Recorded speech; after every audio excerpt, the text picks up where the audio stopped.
Hey, it's me, Destin. Welcome back to Smarter Every Day. You've heard people say it's just like riding a bike, meaning it's really easy and you can't forget how to do it, right?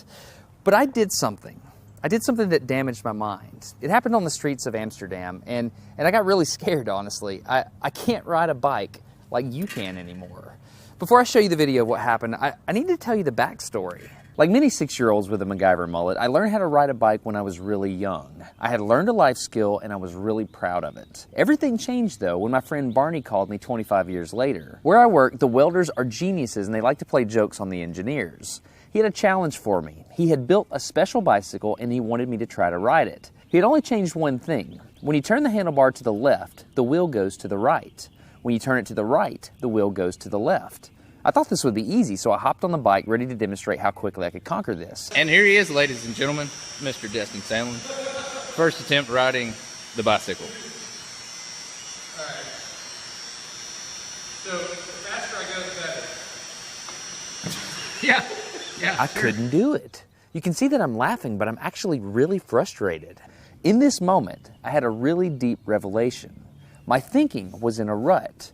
This bike revealed a very deep truth to me. I had the knowledge of how to operate the bike, but I did not have the understanding.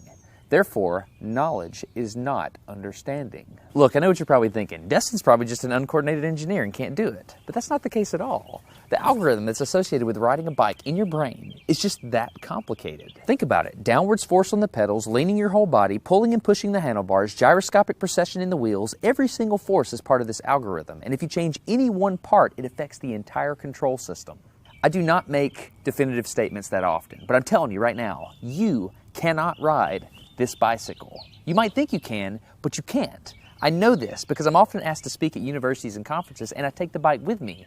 It's always the same. People think they're going to try some trick or they're just going to power through it. It doesn't work. Your brain cannot handle this. Here's what I did. It was a personal challenge. I stayed out here in this driveway and I practiced about 5 minutes every day. My neighbors made fun of me. I had many wrecks, but after 8 months, this happened.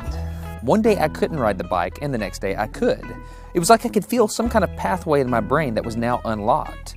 It was really weird though. It's like there's this trail in my brain, but if I wasn't paying close enough attention to it, my brain would easily lose that neural path and jump back onto the old road it was more familiar with. Any small distractions at all, like a cell phone ringing in my pocket, would instantly throw my brain back to the old control algorithm and I would wreck. But at least I could ride. All right, today's bike log. I can ride smooth, I can ride fast. I'm thinking the experiment is over. Okay, now I'm in Amsterdam, a city that has more bicycles than people. The question is, can I ride a normal bike now? I mean, I've spent all this time unlearning how to ride a bike. If I go back and try to ride a normal one, will my brain mess up? So I've tweeted a Smarter Everyday meetup, if you will, and I'm gonna see if somebody brings a bicycle and I'm gonna try to ride a normal bike. It's backwards, it's backwards. This was one of the most frustrating moments of my life. I had ridden a normal bike since I was 6, but in this moment, I couldn't do it anymore. I had set out to prove that I could free my brain from a cognitive bias. But at this point, I'm pretty sure that all I proved is that I could only redesignate that bias. So what you're not seeing is just a group of people here looking at me, looking at the strange American that can't ride a bike because they think I'm dumb. But I'm actually 2 levels deep into this because I've learned and unlearned. All right. After 20 minutes of making a fool out of myself, suddenly my brain clicked back into the old algorithm. I can't explain it, but it happened in a very specific moment.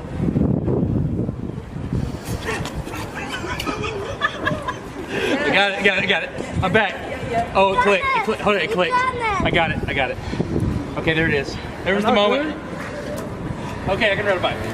I tried to explain this to the people around me, and they just didn't get it. They thought I was faking the previous 20 minutes, and I couldn't get anybody to believe me. That looked like I faked that, didn't it? Yeah. Just a fake. You think I'm faking. You don't believe me. That looks so weird. You were like, la la la, and it's full. You think I'm lying, don't you? I didn't. I'm not lying. So I learned 3 things from this experiment. I learned that welders are often smarter than engineers. I learned that knowledge does not equal understanding. And I learned that truth is truth, no matter what I think about it. So be very careful how you interpret things because you're looking at the world with a bias, whether you think you are or not. I'm Destin. You're getting smarter every day. Have a good one.